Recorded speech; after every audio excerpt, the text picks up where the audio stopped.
Salut, c'est Ben des recettes ludiques. Aujourd'hui, je vous parle de La Familia, The Great Mafia War.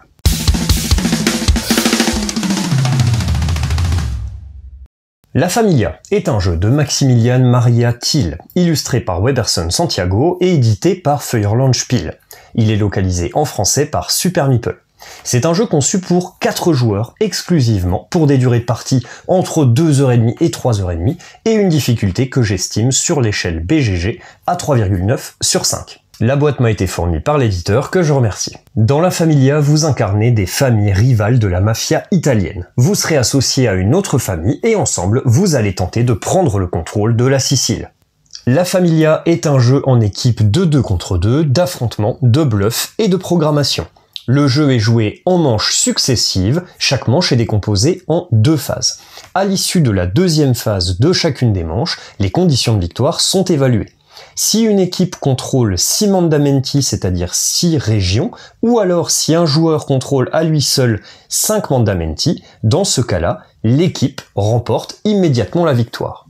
À défaut, à l'issue de 4 manches, l'équipe qui contrôle le plus de mandamenti l'emporte. Les membres d'une même équipe sont placés côte à côte, de manière à pouvoir échanger secrètement des informations grâce à l'aide de jeux. Chaque manche est composée d'une phase de programmation puis d'une phase de conflit. Lors de la phase de programmation, les joueurs vont jouer chacun leur tour en commençant par le premier joueur et en respectant l'ordre indiqué par les flèches sur le plateau, ce qui veut dire que chaque équipe va jouer par alternance. Lors de son tour, le joueur actif a toujours 2 possibilités.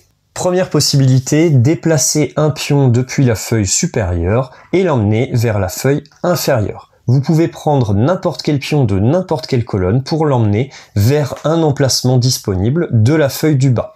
Un seul pion par emplacement, sauf sur ces 2 emplacements où vous pouvez mettre des pions de manière illimitée. Si vous prenez un pion à un autre joueur de cette manière, y compris si c'est votre coéquipier, vous devez lui payer en contrepartie une pièce. Vous réalisez ensuite l'action de la case sur laquelle vous avez amené le pion, on va regarder ça juste après. Deuxième possibilité, vous pouvez acheter une colonne complète. Pour cela, vous devez payer le coût indiqué en pièces en haut de la colonne, plus une pièce par pion qui se trouve à l'intérieur de la colonne, plus une pièce par jeton qui appartient à un autre joueur, y compris si c'est votre coéquipier, vous donnez cette pièce directement à l'autre joueur. Vous déplacez ensuite tous les pions restants dans la colonne vers des emplacements de la feuille inférieure, sans toutefois réaliser les actions, vous allez juste bloquer des emplacements, vous allez réaliser les actions qui se trouvent au-dessus de la colonne correspondante. Il y a 2 façons de récupérer des pièces au cours de la partie, soit vous pouvez transférer une pièce à votre coéquipier à condition d'en payer également une à la banque, ou alors vous avez la possibilité de défausser définitivement l'une de vos tuiles ordre en la remettant dans la boîte et en récupérant une pièce en contrepartie. Les différentes actions qu'on peut réaliser sont les suivantes. Tout d'abord, vous pouvez récupérer des pièces. Pour chaque labo clandestin qui se trouve sur l'un de vos territoires, vous pouvez récupérer une pièce. Vous voyez que certains emplacements d'action offrent également des pièces et d'autres demanderont d'en payer. Ensuite, on trouve l'action de recruter des miliciens. Pour recruter des miliciens, vous allez vous baser sur la ligne correspondante de votre plateau et vous allez additionner le chiffre indiqué sur la case d'action. Ici, 3 plus 2 sur mon plateau, je recrute donc 5 miliciens. Les miliciens sont les cubes, sont les soldats en fait que vous allez placer sur le plateau et pour les recruter, vous les sortez simplement de votre boîte de réserve et vous les mettez derrière votre paravent. Ensuite, vous pouvez placer des miliciens. Même principe, vous vous référez à la ligne correspondante sur votre plateau, ici 1 plus 1, et vous les déplacez depuis derrière votre paravent, donc c'est des miliciens que vous avez déjà recrutés, et vous les placez sur le plateau, sur un seul territoire sur lequel vous avez déjà des miliciens, ou alors sur un territoire qui n'est pas encore occupé. On trouve ensuite l'action de donner un ordre. Pour cela, vous allez placer une tuile d'ordre disponible, c'est-à-dire soit les tuiles d'ordre de départ, soit une que vous avez réussi à débloquer depuis votre plateau, et vous allez placer cette tuile d'ordre sur un territoire où vous possédez des miliciens, et vous la placez face cachée, elle ne sera révélée qu'au moment de la phase de conflit. On trouve ensuite des actions de fourniture d'équipement. Alors je vais pas trop rentrer dans les détails, mais les labos clandestins servent à obtenir des pièces et à protéger. Les voitures servent à attaquer avec plus de puissance et les bateaux vous permettent d'attaquer à distance en utilisant une chaîne de bateaux pour attaquer à l'autre bout de l'île. Enfin, on trouve les actions d'exercer de l'influence. Vous allez pouvoir retirer des disques depuis votre plateau pour améliorer des statistiques ou alors pour obtenir des effets instantanés divers et variés et également pour débloquer de nouveaux ordres qui seront disponibles derrière votre paravent. Une fois que tous les pions ont été retirés depuis la feuille supérieure, la première phase de la manche est terminée. Avant de passer à la deuxième phase, on va regarder et mettre à jour le contrôle des différents mandamenti. Si un joueur contrôle 2 territoires d'un même mandamento, il va placer l'un de ses disques à proximité de manière à indiquer qu'il contrôle maintenant ce mandamento et il va pouvoir placer un de ses cylindres sur une des tuiles bonus disponibles et à partir de maintenant, il en dispose. Il faut toujours que le nombre de cylindres sur les tuiles bonus corresponde au nombre de mandamenti contrôlés par un joueur. Attention, à ce stade, on ne contrôle pas encore les conditions de victoire, ce sera uniquement après la phase 2. On passe justement à la phase 2. Tous les ordres sur le plateau sont révélés face visible. On va les résoudre en 2 temps. D'abord, les ordres logistiques en vert, on va les résoudre dans l'ordre croissant des numéros. Ensuite, on résoudra les ordres d'attaque de la même façon dans l'ordre croissant des numéros. Les attaques sont résolues en 2 temps. D'abord, une phase éventuelle d'élimination directe. On va faire la différence entre les crânes d'un côté et les icônes gilets pare-balles ainsi que les labos clandestins qui permettent de se protéger de l'autre. Ici, j'ai un crâne contre un labo clandestin, pas d'élimination directe. Ensuite, je vais pouvoir résoudre l'attaque de 2 manières. Soit j'utilise la manière la plus sûre, c'est-à-dire que dans mon attaque, je vais choisir de perdre volontairement 2 de mes troupes et ensuite on résoudra le combat au 1 pour 1. Ici, vous avez compris que si je perds 2 de mes troupes, je perds la totalité de mon attaque, ce qui est pas terrible. Je vais donc ici plutôt choisir la deuxième méthode qui est la plus risquée. On va chacun, l'attaquant et l'attaqué, récupérer ces 3 cartes en main, 3 cartes de combat. Une de ces 3 cartes permet d'échanger, de faire passer un soldat adverse parmi ses propres soldats, et les 2 autres vous font respectivement perdre un soldat du conflit et perdre 2 soldats du conflit. Chacun des 2 protagonistes va choisir une des cartes de sa main et la placer face cachée devant lui. Ensuite, l'attaquant va décider s'il souhaite récupérer la carte de son adversaire ou lui laisser, et ensuite, le défenseur fera de même. Il choisira s'il récupère ou non la carte de l'attaquant. On a donc une situation à plusieurs issues possibles, les cartes sont révélées et selon devant quel joueur elles se trouvent, on appliquera les différents effets. Donc ici par exemple, si j'ai cette carte-là uniquement devant moi, je ferai passer un des soldats de l'adversaire chez moi et en fonction de la carte qu'il aura choisie, on appliquera les effets et ensuite le combat est simplement résolu au 1 pour 1 une fois les différents effets de cartes appliqués. Une fois que tous les ordres ont été résolus, on met à jour à nouveau le contrôle des mandamenti et cette fois-ci, on va contrôler les conditions de victoire. Donc pour rappel, soit 6 mandamenti contrôlés par l'équipe entière ou alors 5 mandamenti contrôlés par un joueur seul. C'est la victoire instantanée, il n'y a même pas de décompte de points.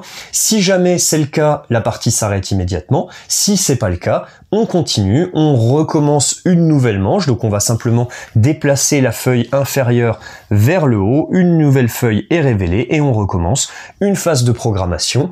Le jeu peut donc s'arrêter soit en victoire instantanée si les conditions de victoire sont respectées, soit à l'issue de la 4e manche avec l'équipe qui contrôle le plus de mandamenti. Je vais maintenant aborder la critique de La Familia. C'est un jeu que j'ai beaucoup joué dernièrement. J'ai fait ma première partie à Cannes de cette année 2023. On est maintenant au mois de mai 2023. J'ai eu le temps de faire 6 parties, donc j'y ai beaucoup joué en peu de temps. Il y a eu beaucoup de week-end jeux qui sont produits, donc ça a bien aidé.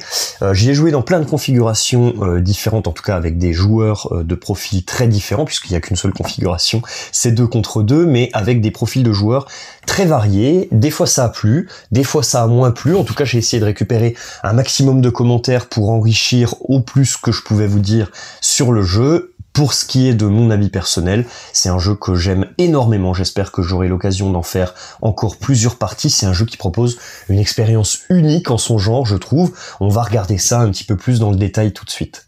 On va commencer tout de suite par la partie gameplay. Premier élément qu'on peut noter dans La Familia, c'est que c'est un jeu qui est très simple sur le papier. On est 4 familles mafieuses. On va s'affronter 2 par 2.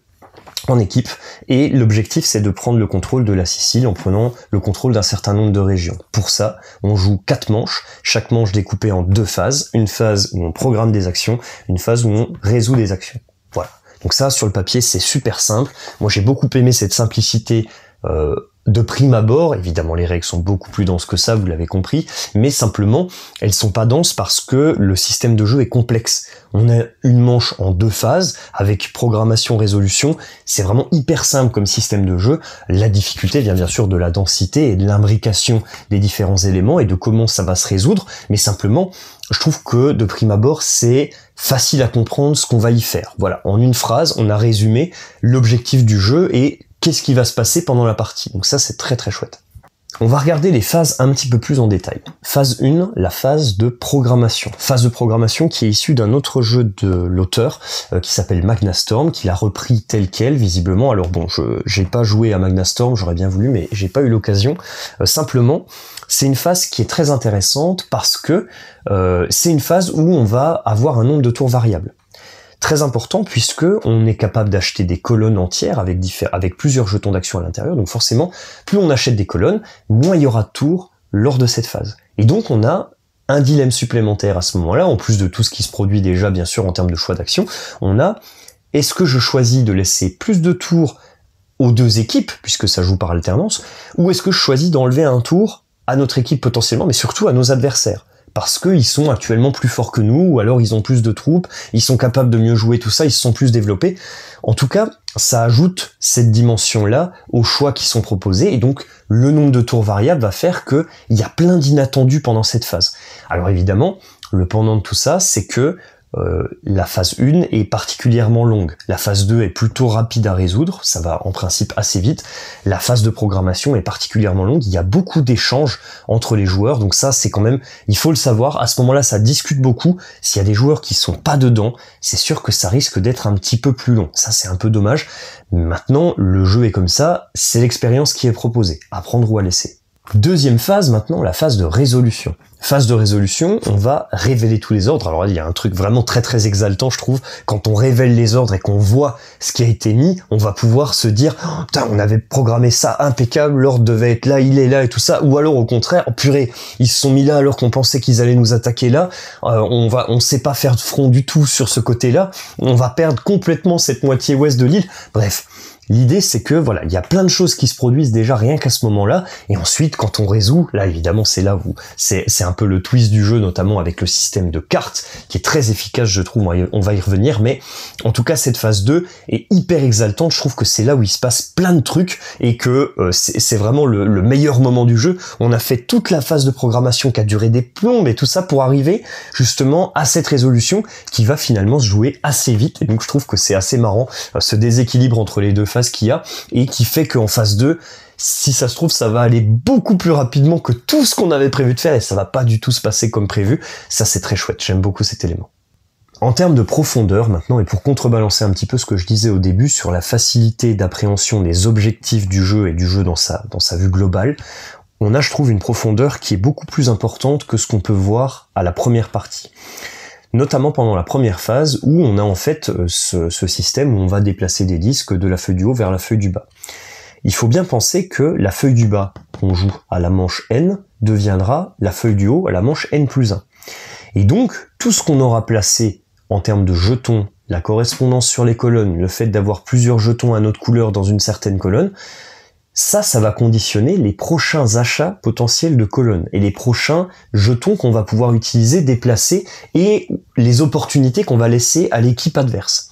Je trouve qu'il y a beaucoup plus de profondeur que ce qu'on peut entrevoir lors de la première partie, et à chaque fois, on voit quasiment une strate supplémentaire. Et je trouve que ça, c'est très très agréable. Alors maintenant, au bout de 6 parties, je pense avoir une bonne vue d'ensemble sur cette première phase, mais je trouve que au moment de ma première partie, et même quand je fais découvrir le jeu, et ben en fait on me dit bon bah là je peux prendre n'importe quel jeton du moment que c'est le mien ou que c'est un autre, comme ça je le paye pas et puis voilà c'est tout, et je le mets sur une action qui va un peu gêner l'équipe adverse, mais voilà, sans plus. Oui, bien sûr, il y a cet aspect-là, on est bien d'accord, mais il y a beaucoup plus que ça. Il y a Où est-ce que je vais le placer par rapport à la manche d'après? Qu'est-ce qui va potentiellement être acheté par l'équipe adverse? Quels ordres sont très sensibles sur l'équipe adverse? Est-ce que ça vaut le coup que je me mette là ou que je bloque plutôt cette action? Est-ce que mon coéquipier va pas souffrir de cette décision-là le tour d'après parce qu'on va lui piquer la case qu'il entrevoit? Moi j'adore cette phase-là. Alors, l'inconvénient, c'est que c'est une phase qui dure longtemps. Contrairement à la phase 2, la phase 1 dure relativement longtemps, la phase de programmation. Si vous sentez qu'il y a un petit peu trop d'AP, moi je vous conseillerais presque de mettre un timer, déjà pour que les deux équipes aient à peu près un temps équilibré, sans forcément devoir utiliser la totalité du temps, mais juste qu'il y ait un minimum de décisions qui soient prises quand même assez rapidement pour éviter de perdre les gens autour de la table. Ça c'est un élément important parce que on va voir ça tout de suite, mais c'est un jeu qui demande de l'investissement, donc voilà, attention au timing de cette première phase parce que justement elle est très profonde.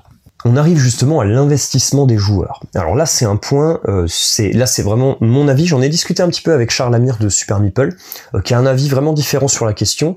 Je pense que la Familia est un jeu dans lequel les joueurs doivent s'investir. Contrairement à un Eurogame classique où on peut simplement s'asseoir autour de la table et regarder, admirer la mécanique se dérouler d'elle-même, quasiment, en fait, et tout simplement, pas spectateur, mais acteur de loin d'un système central de jeu. Ici, le système central de jeu, il est très simple. Il est vraiment basique, j'ai envie de dire. Ce qui fait le jeu, c'est les joueurs et ce qu'ils vont amener autour de la table.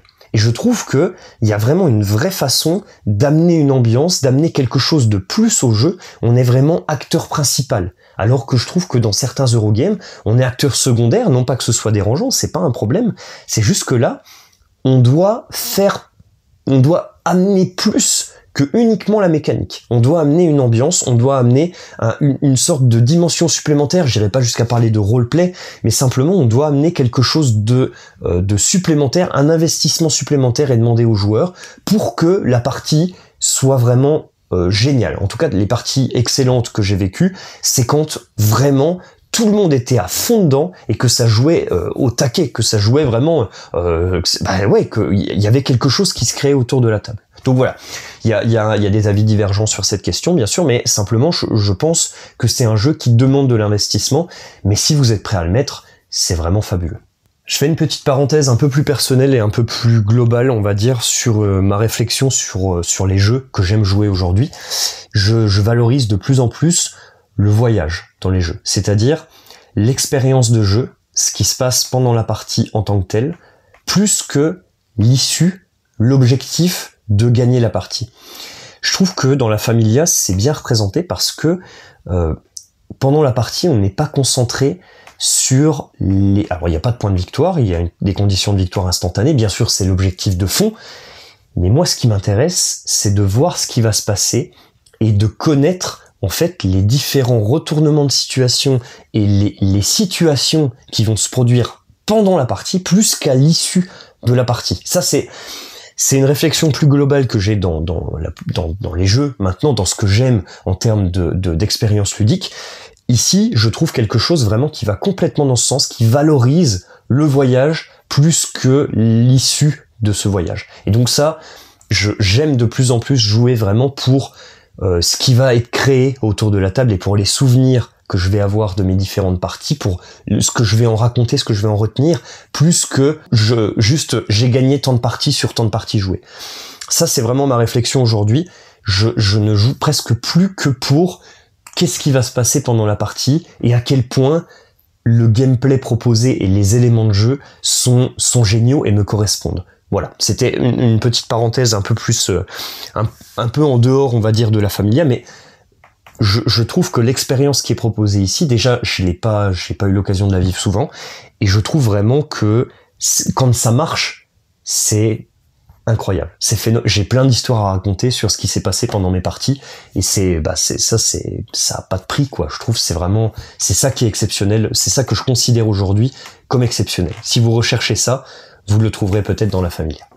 Encore un petit élément à pointer dans le gameplay, l'asymétrie qui est proposée par le jeu, j'en ai pas trop parlé pendant l'overview, les factions sont toutes asymétriques. Il y a 6 factions au total, elles sont très asymétriques de par les ordres qui sont proposés notamment, et donc les orientations globales qu'on va avoir pendant le jeu. Ça, je trouve que ça c'est très très chouette, ça enrichit encore plus le gameplay, et dans une partie avec des joueurs qui savent, enfin qui ont déjà quelques parties à leur actif, en fait, chaque équipe reçoit 3 familles et doit en choisir 2 parmi ces 3. Donc les associations qu'on va pouvoir faire, tout ça c'est vraiment quelque chose de très intéressant, ça augmente bien sûr la rejouabilité, on en parlera un petit peu plus tard, mais surtout c'est vraiment très très intéressant, c'est un élément qui est vraiment largement mis à profit, sans que le gameplay change comme dans des jeux ultra asymétriques comme Root par exemple. Ici on a vraiment quelque chose d'asymétrique au niveau de la façon de jouer et des objectifs poursuivis, mais sans qu'on doive expliquer 4 règles différentes. Donc, j'aime beaucoup cet élément.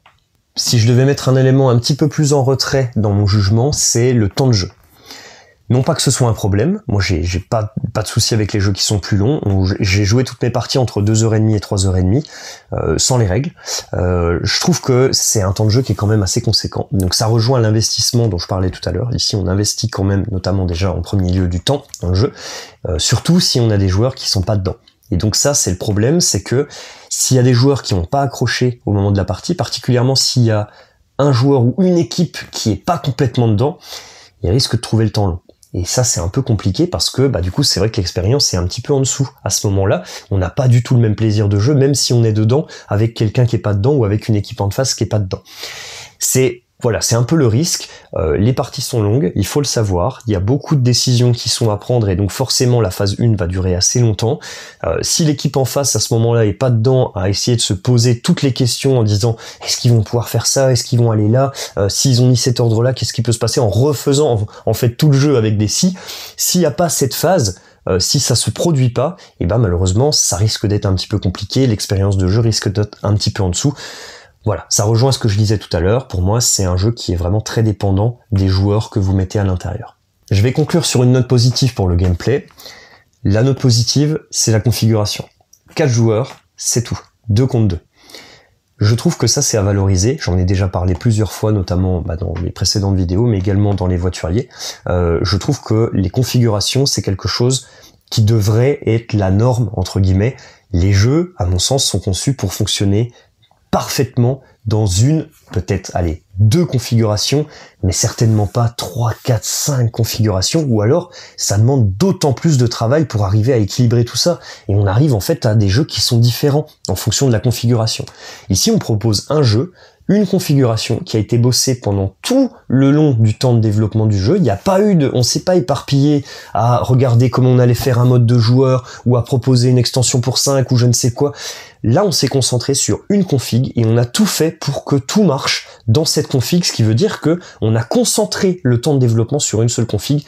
Moi, je salue la démarche. Bien sûr, c'est une énorme prise de risque pour l'éditeur. Je salue vraiment le travail de Feuerland ici, puisque dans le jeu là, ça a fonctionné du feu de Dieu. Ça sera pas le cas tout le temps. J'espère que les éditeurs vont aller dans cette direction-là et que sur des jeux qui se jouent à 3-4 joueurs, on va arrêter d'écrire 2 avec un mode 2 joueurs qui est bien en dessous de l'expérience 3-4 joueurs, limite qui n'a rien à voir, et on va juste se concentrer sur des configurations qui fonctionnent, et tant pis si c'est plus exigeant, on est déjà dans la niche de la niche avec un jeu comme ça, on n'est plus à ça près, je pense vraiment que les joueurs le valoriseront, en tout cas j'espère, avec le temps. On passe à la partie matériel et règles.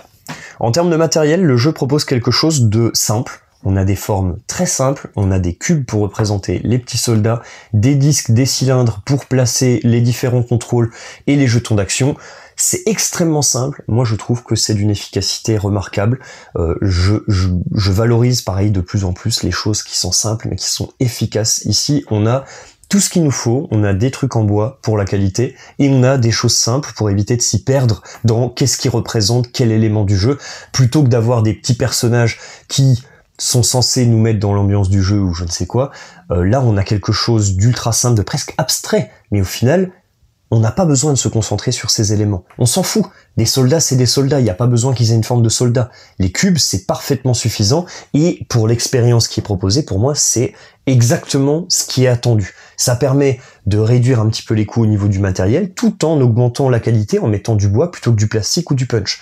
Donc ça, je trouve que c'est les choix qu'il faut faire, à mon sens, pour proposer aujourd'hui un jeu dans cette catégorie-là. Il faut aller à la simplicité, à l'efficacité et à la qualité. Là, on trouve de tout. On a également à l'intérieur de la boîte tout un système de rangement qui est pareil, très simple, sans prétention, que des boîtes en carton, sans couvercle. Juste, on empile le tout, ça bouge pas. On peut mettre ça à la verticale, aucun problème. Moi, je salue. Enfin, je demande que ça. C'est exactement ce que j'attends en termes de matériel. Dans un jeu de ce calibre-là, on trouvait déjà ça dans Coffee Traders. J'aimais également beaucoup le matériel, plein de jetons en bois, c'était un petit peu plus chiadé dans Coffee Trader. Mais du bois et du plateau, et c'est terminé. On ne met pas de trucs supplémentaires, des petits trucs en plastique, du punch dans tous les sens, on met vraiment ce qui est essentiel et on se concentre sur des choses simples et efficaces qui nous permettent d'appréhender le jeu de façon la plus simple possible parce qu'il y a déjà une couche de règles qui est bien suffisante comme ça. Donc voilà, je salue le matériel proposé dans la famille. Si je devais vous montrer un des éléments que je trouve justement au top, c'est cette petite aide de jeu. C'est même pas une aide de jeu, c'est juste une feuille qui reprend la map et la partie de phase 1, le tableau justement avec les différentes actions. Cette petite feuille, on en a une par équipe et ça nous permet en fait de discuter avec notre coéquipier, genre tu crois qu'on va faire ça? Oui, allez, on va aller là, on attaque ici, on pose cet ordre, j'achète cette colonne, machin. Ça, je trouve ça génial. Juste d'avoir pensé à faire ce petit système pour avoir une discussion semi-ouverte, on va dire, où on entend ce qui se dit, mais on voit pas vraiment ce qui est désigné. Je trouve ça brillant, je trouve que ça contribue tellement à l'expérience de jeu, on voit ce qui va se passer, on peut écouter, espionner un petit peu ce qui se dit en face, mais sans vraiment comprendre. Et donc vraiment, je suis très admiratif de ce qui est produit par ce système-là. J'ai des joueurs qui m'ont dit, moi, ce que j'ai préféré, c'est les petites messes basses autour de ce qui se passe autour de là. Même des joueurs qui ont moins aimé le jeu, justement, je pense à l'équipe de On Joue Tu, Mathieu me disait ça, moi, j'adorais ce petit système de feuilles. Et donc, moi, j'adore cette partie-là dans le matos. En plus, c'est plutôt de bonne qualité. On a une aide de jeu sur les combats derrière qui résume parfaitement sous forme d'icônes. Pareil, je salue le travail en termes d'iconographie, j'y reviens après, mais ça c'est vraiment très très lourd, c'est très efficace, et donc excellent travail que d'avoir travaillé justement sur cette petite feuille d'aide de jeu pour pouvoir dire on va faire ça pour cette partie planification dans l'équipe, j'ai beaucoup aimé. On termine avec les règles pour ce point. Les règles du jeu sont bien écrites, je les ai lues très rapidement et facilement. Je trouve qu'elles sont bien organisées, elles vont en fait dans l'ordre simplement dans lequel on doit résoudre les différentes actions, phase 1 puis phase 2, avec à la fin une sorte d'appendice des différents cas particuliers qu'on va pouvoir rencontrer. C'est exactement le type de règles que j'aime beaucoup lire. Je suis retourné dedans pour quelques éléments de détail qui manquaient peut-être parfois un tout petit peu de précision, le fait que les voitures par exemple au moment du déplacement sont pas supprimées, au moment du setup aussi on a une pièce qui doit passer du premier joueur au dernier joueur. Il manquait quelques petits rappels, on va dire peut-être des petits trucs à mettre en rouge, ou alors une petite aide de jeu avec un récap de certains points importants, des points qui seraient éventuellement oubliés le plus souvent. Je pense que ça nous aurait été utile, effectivement, d'avoir une petite aide de jeu. Voilà, un tout petit peu plus d'éléments que ce qui est proposé dans la règle, mais sinon, la règle en elle-même est vraiment plutôt bien faite. Il y a le détail de toutes les situations. J'ai pas eu besoin d'aller chercher sur BGG pour X ou Y questions. On a eu les réponses à chaque fois. Voilà, moi je trouve que ça, c'est vraiment un bel exemple de comment est-ce qu'il faut écrire des règles, et en plus on a un format qui est chouette, puisque on n'a pas un vieux format carré tout en longueur comme ça qui se casse la gueule et tout, on a un format feuille A4, voilà, qui tient en mode portrait comme ça, et qui est efficace. Alors j'ai failli oublier de le mentionner, mais il faut quand même le dire, j'en ai fait part à Super Meeple, on verra si c'est modifié ou pas, j'espère que ce sera modifié. Il y a un problème d'ergonomie dans le jeu. Quand on place des petits jetons, là vous voyez, des petits cylindres opaques sur ces cases, on voit plus ce qu'il y a en dessous. Et donc on est obligé de lever le petit jeton pour voir un petit peu les statistiques qu'on peut potentiellement gagner au fur et à mesure qu'on va débloquer des jetons sur son plateau. C'est le petit élément dommage, je comprends pas pourquoi ça a été loupé. Alors j'entends qu'on me dit qu'il n'y a pas de place sur le plateau et tout ça. Bon, je pense qu'effectivement on peut soit imprimer directement sur les jetons en bois pour rappeler ce qu'il y a en dessous, soit faire en sorte d'avoir un petit rappel au-dessus, même si c'est petit, juste pour se rappeler un petit peu de ce qui est offert par le bonus, parce que là c'est quand même compliqué. Et c'est dommage, c'est la seule erreur ergonomique du jeu. Voilà, j'espère que Super Meeple fera quelque chose à ce sujet, en tout cas ça a été remonté. En termes d'iconographie, on le disait tout de suite, l'iconographie relativement bien faite sur tous les éléments du jeu. J'ai adoré le système d'aide de jeu, le rappel sur les combats. Je trouve que c'est extrêmement clair la façon dont c'est détaillé ici, parce que la phase de combat est pas évidente à comprendre. À chaque fois, je me suis appuyé là-dessus pour les explications, et c'est pas quelque chose que je fais tout le temps. Des fois, c'est pas suffisamment bien fait pour que je puisse m'en servir. Ici, c'était le cas, et donc je trouve que c'est vraiment à saluer ce travail d'iconographie qui a été mis en place, parce que c'est parfaitement compréhensible sans qu'il y ait aucun texte, et donc ça c'est très cool. Il y a également, alors si je peux peut-être donner une piste d'amélioration, on a donc un plateau joueur, et on a la reprise en fait de ce plateau joueur, de manière toujours à pouvoir discuter en fait dans l'équipe, sans pour autant dire moi je vais faire cet ordre là machin, et que l'équipe en face puisse le voir. Là on peut discuter vraiment entre nous en montrant les éléments à notre coéquipier directement sur ce petit plateau là. Ces aides de jeu là, moi je les donne à l'équipe adverse pour que justement ils soient conscients de ce qui a été débloqué et de ce à quoi ça ressemble. J'aurais voulu qu'il y ait un double de ça, qui est 2 feuilles de chaque. Alors bien sûr on augmente évidemment les coûts, mais simplement j'aurais adoré qu'il y ait 2 feuilles de ça, une feuille pour l'équipe pouvoir discuter sans montrer les éléments sur le plateau, et une feuille pour l'équipe adverse pour savoir où est-ce qu'ils en sont et pouvoir dire il vient de débloquer cet ordre là, tac, il va probablement le placer ici là tout de suite. Voilà. Ça, j'aurais voulu qu'il y ait un double de cette feuille, mais sinon, le reste, c'est plutôt bien. Alors, j'ai dit qu'il n'y avait pas de texte sur le jeu. Il y a quand même du texte, un tout petit peu, sur les tuiles d'amélioration ici. Donc, ces petites tuiles qu'on va pouvoir récupérer à chaque fois qu'on gagne le contrôle d'Amanda Menti, on va pouvoir placer un de nos disques dessus. Ça nous donne un avantage ponctuel ou permanent. Pour la suite du jeu, on a 7 tuiles dans chaque équipe. Ce sont les 7 mêmes tuiles qui sont tirées au sort au début de la partie, et donc qui nous permettent d'avoir un petit peu d'aide au cours du jeu. Il y a un tout petit peu de texte dessus, mais vraiment c'est hyper léger, et de toute façon ce sera francisé grâce à Super Meeple. On passe au thème et aux illustrations. Alors là, je suis vraiment séduit par les illustrations du jeu. J'adore la couverture de la boîte. Je trouve que c'est très original. Donc Weberson Santiago, celui qu'on connaît pour notamment l'auberge sanglante, qui je trouve a des illustrations qui sont très marquées, que j'aimais pas beaucoup dans l'auberge sanglante. Je trouve que c'est pas tout à fait mon style. J'aimais pas la partie sanglante justement de l'auberge. Ici, je trouve que c'est nettement plus subtil et j'aime beaucoup. Je sais pas si vous voyez sur la couverture, mais j'ai fait la remarque naïve quand j'ai vu la boîte la première fois qu'on y a joué, donc à Cannes, en disant mais c'est fou, il y a une petite boîte toute paisible, toute verte, apaisée, tout ça, vraiment tranquille et tout ça. Et en fait, Romain me faisait remarquer qu'il y avait quand même ici une maison qui était en feu, et là 2 types qui s'en allaient sur une Vespa avec une batte de baseball.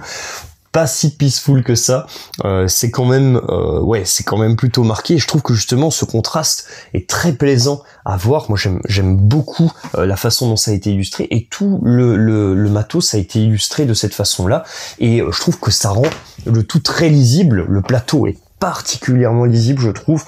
Alors si on veut pinailler un tout petit peu, il y a certaines frontières qui effectivement se confondent un petit peu. On a un peu du vert sur du vert, des fois c'est dur de faire un peu la différence de où s'arrête la frontière et quels sont les territoires adjacents aux autres. Voilà, c'est un petit peu du chipotage, mais sinon le reste c'est quand même dans l'ensemble très bien fait. On a un dos de plateau qui est magnifique, qui reprend la cover mais en version énorme. J'adore. Ça, j'ai envie d'acheter juste un plateau pour le mettre au mur, parce que je trouve vraiment que c'est très très réussi comme illustration. En tout cas, je suis très fan. Merci beaucoup, monsieur Santiago, pour ces illustrations de qualité. En termes de thématique maintenant, alors là, je trouve que la thématique est particulièrement bien implémentée dans le jeu. Donc c'est quand même la bagarre, hein, c'est la mafia. On se met des coups sur la tête, on est capable d'attaquer en se déplaçant, on est capable d'attaquer à distance en bombardant, avec éventuellement des voitures piégées ou des voitures qui vont nous suivre pendant les attaques à distance, qui vont nous permettre d'être plus solides. Concrètement, c'est bien fait. Il n'y a pas de truc qui n'est pas logique. Globalement, c'est assez cohérent ce qu'on fait dans le jeu. Moi, je trouve que c'est bien implémenté maintenant. Ça fait partie des thèmes qui sont clivants. C'est-à-dire que on utilise le thème de la mafia. C'est pas quelque chose d'hyper cool dans la vraie vie. Moi, j'ai pas forcément de position là-dessus. Il y a une question de culture. Il y a une question de le jeu est traité par des Allemands alors qu'on parle de l'Italie, de la Sicile. Je sais pas trop quoi penser de tout ça, à vrai dire. J'ai pas vraiment d'avis sur la question. Moi, je me contente, on va dire, de jouer à un jeu qui parle de mafieux, de familles mafieuses, et dans lequel on s'affronte. Ça me semble cohérent. J'y vois pas de message politique ou d'incitation à la haine pour autant. Je me plais beaucoup à jouer à ce jeu, et pourtant je suis pas fervent supporter de la mafia. Donc je pense que voilà, on peut essayer de dissocier un petit peu les deux. Maintenant, je vais pas trop rentrer dans cette partie débat, mais ça peut être quelque chose de clivant, ça peut en rebuter certains maintenant, comme dans 1000 autres jeux bien sûr, et comme dans 1000 autres œuvres de l'esprit. On arrive à la partie interaction. L'interaction, vous l'avez compris, c'est le cœur de ce jeu. C'est bien sûr ce sur quoi tout repose quasiment. On a de l'interaction dans deux directions, de l'interaction positive dans l'équipe où justement on va se renforcer, on va essayer de travailler ensemble, de se coordonner sur nos opérations, on peut même partager certains éléments de jeu, on peut se donner des pièces à condition d'en payer un peu à la banque et tout. Bref, il y a vraiment plein de choses qui nous permettent de travailler ensemble, donc interaction positive qui va dans le bon sens, et de l'interaction négative, très frontale, très directe, puisqu'il y a de l'élimination sur le plateau. Bien sûr, on va supprimer des troupes adverses, hein, donc ça, c'est forcément quelque chose de non conventionnel dans l'Eurogame, mais on est en équipe. Et donc ça va beaucoup mieux, puisque forcément, au lieu d'encaisser ça tout seul, eh ben on partage un petit peu cette charge de s'être fait retirer complètement d'un territoire en équipe, et donc notre équipier va pouvoir nous venger au tour d'après. Je trouve que c'est particulièrement bien pensé, justement, un jeu d'affrontement direct avec un système d'équipe qui permet de mieux supporter, on va dire, ce système d'élimination et d'interaction directe qui peut gêner parfois un petit peu certains Eurogamers, même beaucoup d'Eurogamers que je connais, et qui ici je trouvais un petit peu plus dilué dans l'aspect équipe. Toute l'interaction du jeu, bien sûr, va contribuer à ce qu'il y ait des histoires qui soient racontées ensuite autour du jeu. On parlait du voyage tout à l'heure, et ben c'est exactement ça. Là, moi, je ressors de mes parties avec des histoires à raconter. Il s'est passé des trucs pendant les différentes premières parties qu'on fait. On a joué avec Laurent Lecomte. Il a pas gagné un seul combat aux cartes. C'était catastrophique. Il s'est fait ratiboiser à chaque fois.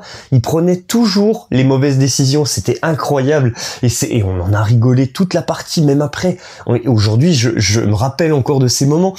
Ça a créé quelque chose chez moi, la partie avec le joueur de poker, avec Cédric, qui gagnait tous ses combats justement, les parties où il y a des retournements de situation, des ordres qui sont supprimés avec une initiative qui est pourtant bonne, et l'ordre du tour a fait que ça s'est joué à ça, vraiment. Il y a des histoires à raconter, on sort vraiment de l'expérience avec quelque chose dont on va se rappeler. C'est ça que je recherche à l'intérieur d'un jeu, et ici, le travail est complètement effectué. Donc c'est tout ce que j'attends d'un jeu de ce calibre. On termine avec la rejouabilité, on va faire rapide parce que j'ai déjà beaucoup parlé. En termes de rejouabilité, on a beaucoup de choses, beaucoup d'éléments de jeu qui vont nous créer de la rejouabilité. Il y a 6 familles, comme je vous le disais, on peut les associer de n'importe quelle manière. On a des départs en termes de ressources qui sont également différents, asymétriques, distribués au hasard au début de la partie. On a un départ fixe sur la carte, donc les populations sont toujours au même endroit et dans le même avec le même nombre en fait. Ça, je trouve que c'est vraiment très très chouette. Justement, c'est un des éléments un peu fixes du jeu qui vient contrecarrer cette variabilité qu'on a avec la symétrie, les différentes factions et les départs en termes de ressources. C'est bien pensé, c'est bien équilibré, moi j'aime beaucoup, donc ça crée beaucoup de rejouabilité, et bien sûr, de toute façon, l'interaction étant omniprésente dans le jeu, on a aussi là beaucoup de rejouabilité qui vient des différents joueurs et de ce qu'ils vont mettre à l'intérieur du jeu. Si je devais résumer mon ressenti sur la Famiglia, je dirais sans hésiter que c'est un jeu exceptionnel. C'est un jeu exceptionnel si les joueurs décident que ce soit un jeu exceptionnel. Et ce qui est exceptionnel dans le jeu, c'est le voyage, et non pas l'issue du voyage. Je trouve vraiment que ça correspond parfaitement aux expériences ludiques que je suis en train de rechercher actuellement, et que je trouve sur mon chemin comme ça. Ça tout dans le jeu est orienté pour faire en sorte que ce soit vraiment un voyage incroyable. J'en ai joué 6 parties, j'espère que je continuerai à en faire, et j'espère que je vais en faire, j'ai fait beaucoup de parties découvertes, j'espère que je vais en faire avec des joueurs qui connaissent bien le jeu. Je pense que ça va devenir un jeu qu'on jouera très régulièrement dans les week-ends jeux. C'est mon jeu de 2023 actuellement, on est au mois de mai. On en reparle à la fin de l'année, mais clairement c'est une découverte fabuleuse. Voilà. C'était Ben pour les recettes ludiques. Merci d'avoir regardé cette vidéo et moi je vous dis à bientôt. Ciao.